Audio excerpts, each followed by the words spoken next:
na to, no? Okay na. Pwede na. Hindi na naman siguro mako-call out. Cabin inspection tomorrow, kaya naglinis kami ng gabi. Yes. Dahil dyan, anong masarap gawin?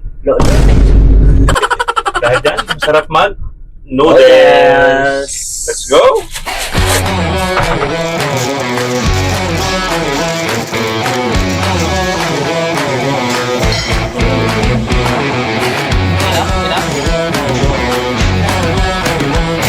Bonk.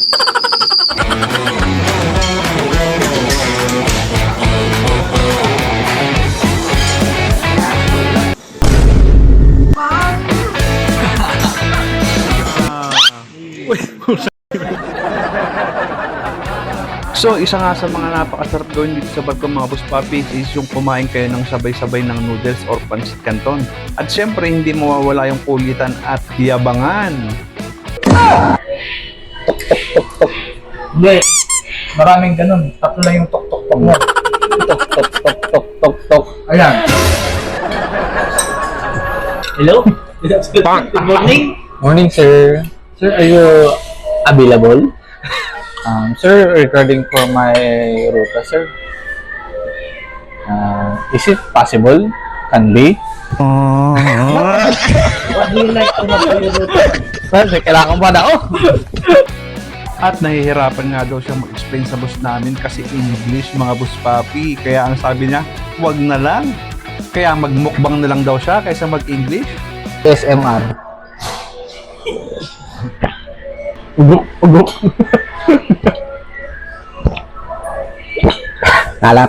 Tanungin kita, ano yung pinaka-wildest na nagawa mo? Kinakain ko kahit nagdudugo.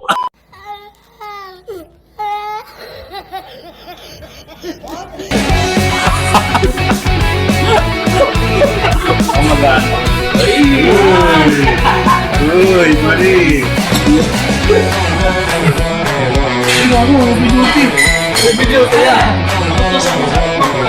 Nag-vibrator na yan. Vibrator? Pwede sa yan eh. Ito para sa manay ko. Boss Papi. Lovely. Oo. Pag ganito nga mga Boss Papi ang kasama mo sa trabaho o kasama mo sa barko mga Boss Papi, hindi mo mararamdaman ang kontrata mo na patapos na kasi napakakulit nila at enjoy ka talaga. Kaya payo ko lang sa mga gustong magbarko dyan mga Boss Papi, dapat marunong tayong makisama pagdating sa barko. At syempre mga Boss Papi, pipiliin din natin yung pakikisamahan natin ng maayos. At syempre mga Boss Papi, huwag tayong magpapaabuso at huwag mong ipakita na mahina ka. Kaya, see you on board!